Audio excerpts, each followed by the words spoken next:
రాష్ట్ర 17వ ముఖ్యమంత్రిగా నారా చంద్రబాబు నాయుడు ఈ నెల 12వ తేదీన ప్రమాణ స్వీకారం చేయనున్నారు. దీనికి సంబంధించిన ఏర్పాట్లు కూడా ముమ్మరంగా సాగుతున్నాయి. ఇటీవల జరిగిన ఈ నెల 4వ తేదీన జరిగిన ఎన్నికల ఫలితాలు ఊహించని విధంగా తెలుగుదేశం పార్టీ, అలాగే జనసేన, బీజేపీ కూటమికి కూడా ఊహించినటువంటి 160కి పైగా స్థానాలు వాళ్ళకి రావటం చూసుకున్నట్లయితే ఇక్కడ ప్రజలు వాళ్ళకి పట్టం కట్టారు. ఈ నేపథ్యంలోనే ప్రమాణ స్వీకారం తొలుత 9వ తేదీ అనుకున్నారు.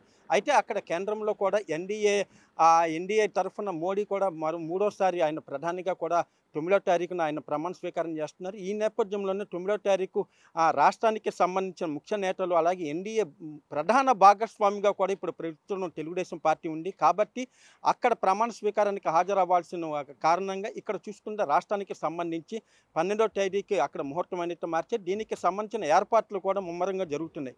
ఏదైతే అమరావతి రాజధానిగా ఉందో అమరావతిలోనే ఆయన ప్రమాణ స్వీకారం చేస్తానని ప్రకటించారు. ప్రకటించిన దానికి అనుగుణంగానే ఇందుకు తగ్గ ఏర్పాట్లు అయితే చూస్తున్నాయి. ప్రస్తుతం మనం అమరావతి తుళ్ళూరులో ఉన్నాము. ఇక్కడ చూసుకున్నట్లయితే హైదరాబాద్కి దీనికి సంబంధించిన ఏజెన్సీకి కూడా ఈ ఏర్పాట్ల సంబంధించి కూడా వాళ్ళకి అప్పచెప్పారు.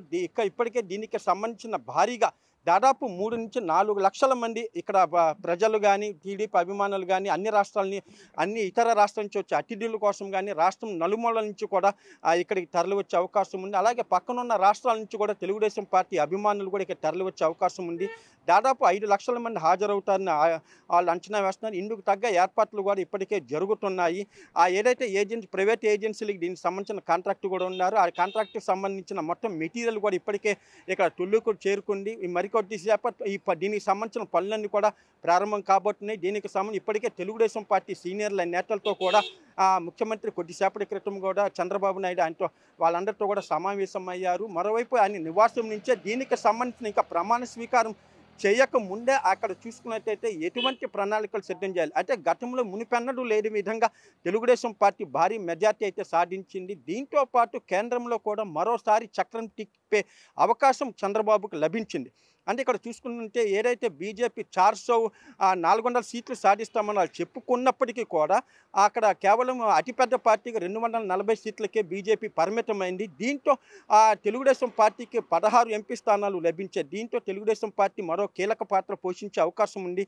అయితే ఇప్పటికే ఎన్డీఏ కన్వీనర్గా కూడా చంద్రబాబుకు అవకాశం ఇచ్చినట్టు కూడా సమాచారం. అయితే కేంద్రం నుంచి కాకుండా రాష్ట్ర అభివృద్ధి ధ్యేయంగా గత 5 సంవత్సరాల నుంచి చూసుకున్నట్లయితే దాదాపు 30 సంవత్సరాల వెనక్కు వెళ్ళింది అనేది కూడా చంద్రబాబు ఆరోపణగా ఉంది. రాష్ట్రం అధోగతి పాలైంది. గత 5 సంవత్సరాల వైసీపీ పాలనలో ఇక్కడ అభివృద్ధి పూర్తిగా కుంటుపడింది అంటున్నారు. అలాగే ఏదైతే రాజధానిగా అమరావతి ఉందో ఆ గతంలో అమరావతి రాజధానికి సంబంధించి దాదాపు 33,000 ఎకరాల భూముల్ని ఇక్కడ రైతులందరూ కూడా ప్రభుత్వానికి అందజేశారు. అయితే ఇక్కడ రాజధాని ఉండదు. 3 రాజధానుల పేరుతో వైసీపీ ఇక్కడ పూర్తిగా దీనికి రాష్ట్రానికి రాజధాని లేని ప్రాంతంగా కూడా దీన్ని చేశారనేది కూడా ఆరోపణలు ఉన్నాయి. ఈ నేపథ్యంలో తిరిగి అమరావతికి జీవనాది కల్పించే ఉద్దేశంతో ఇదే ప్రాంతంలో ఆయన ప్రమాణ స్వీకారం చేస్తున్నారు. అలాగే ఈ ప్రమాణ స్వీకారానికి ప్రధాని మోడీ కూడా ప్రధాని హోదాలో కూడా ఇక్కడ ఆయన హాజరవుతున్నారు. 2014లో చూసుకున్నట్లయితే ఇక్కడ రాష్ట్రానికి సంబంధించి అమరావతి రాజధానిగా ప్రకటించిన సమయంలో నరేంద్ర మోడీ ఇక్కడికి వచ్చారు. ఆయన చేతుల మీదుగా ఈ శంకుస్థాపన జరిగింది. అయితే తదుపరి ఇక్కడ చూసుకున్నట్లయితే రాష్ట్ర శాసనసభ, శాసన మండలి, సచివాలయము, హైకోర్టు, ఇతర భవనాలు మాత్రమే ఇక్కడ పూర్తయ్యాయి. అలాగే అమరావతికి సంబంధించిన రహదారులు కూడా ఇక్కడ అభివృద్ధి అయితే జరిగింది. అయితే ఆ 5 సంవత్సరాలు పూర్తి స్థాయిలో రాజధాని ఏర్పాటు కాలేదు. అయితే దురదృష్టవశాత్తు 2019 ఎన్నికల్లో వైఎస్ఆర్సీపీ అధికారంలోకి వచ్చింది. అధికారంలోకి వచ్చినప్పటి నుంచి కూడా ఏదైతే గతంలో 2014 అమరావతి రాజధానికి సంబంధించి అప్పుడు ప్రతిపక్షంగా ఉన్న వైఎస్ఆర్సీపీ అప్పట్లో అమరావతికి కూడా వాళ్ళు ఆమోదం అయితే తెలిపారు. ఆ తదుపరి అధికారంలోకి వచ్చిన వెంటనే అమరావతి ఇక్కడ చూసుకుని ఇన్సైడ్ ట్రేడింగ్ జరిగింది. ఇక్కడ చూసుకునే భూములన్నీ కూడా తెలుగుదేశం పార్టీ వాళ్ళే కొనుగోలు చేశారు. ఇక్కడ రియల్ ఎస్టేట్ కోసమే వాళ్ళందరూ కూడా భూములు కొనుగోలు చేశారంటూ దీనికి సంబంధించి ఇన్సైడ్ ట్రేడింగ్ సంబంధించిన కేసులు కూడా నమోదయ్యాయి. ఆ కేసులకు సంబంధించి కూడా టీడీపీ అధినేత నారా చంద్రబాబు నాయుడు అరెస్టు కూడా జరిగింది.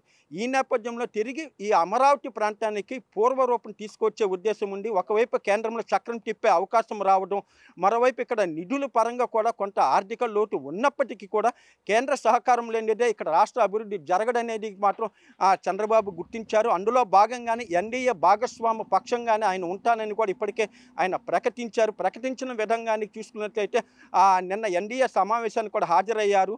అలాగే మరో మిత్రపక్ష ప్రతిపక్షంగా ఉన్న పవన్ కళ్యాణ్ కూడా ఆ సమావేశానికి హాజరయ్యారు. ఈ సమావేశం ఆద్యంతం చూసుకున్నట్లయితే చంద్రబాబు అక్కడ ఉన్న అందరూ నాయకులు కూడా చాలా కీలకంగా కనిపించారు. ముఖ్యమంత్రి ఏదైతే ప్రధాని మోడీకి పక్కనే చంద్రబాబు నాయుడు కూడా కూర్చున్నారు. ప్రతి అంశంలో కూడా మోడీ ఇక్కడ చంద్రబాబు సూచనలు, సలహాలు కూడా అడగటం చూసుకున్నట్లయితే ఇక్కడ గతంలో చూసుకున్నట్లయితే వాజ్పేయి ప్రధానిగా ఉన్న సమయంలో ప్రధాని అభ్యర్థులను సూచించే కీలకమైన పోస్టులు కూడా అప్పట్లో చంద్రబాబు వ్యవహరించారు. తిరిగి అదే స్థాయిలో చంద్రబాబు మరోసారి అవకాశం రావడంతో 2024 ఎన్నికల లోపే ఇక్కడ అమరావతి రాజధాని కానివ్వండి, లేకపోతే పోలవరం ప్రాజెక్టు, ఈ రెండు కూడా చాలా కీలకం రాష్ట్రానికి సంబంధించి. ఆ రెండింటితో పాటు మరోసారి ప్రత్యేక హోదా కూడా తెర మీదకి వచ్చే అవకాశం ఉంది. ప్రత్యేక హోదా కనుక వచ్చినట్లయితే ఏదైతే ఈ పన్నులకు రాష్ట్రానికి సంబంధించిన ట్యాక్సుల రూపంలో కూడా అధిక ఆదాయం కూడా వచ్చే అవకాశం ఉంది. అయితే రాష్ట్రం నుంచి చెల్లించాల్సిన పన్నులు కూడా తగ్గే అవకాశం ఉంది. కాబట్టి తద్వారా ఈ 5 ఏళ్ల ప్రత్యేక హోదా కనుక ఉన్నట్లయితే రాష్ట్రం మరింత అభివృద్ధి జరిగే అవకాశం ఉంది. కాబట్టి ఇటువంటి అంశాలన్నీ కూడా బేరీజు వేసుకొని 3 పార్టీల కలయికతో ఇక్కడ ముందుకు వెళ్తోంది. అదేవిధంగా కేంద్రంలో కూడా చక్రం తిప్పే అవకాశంతో పాటు రాష్ట్రానికి సంబంధించి ఎన్డీఏ భాగస్వామిగా పక్షంగా కూడా తెలుగుదేశం పార్టీ చేరే అవకాశం ఉంది.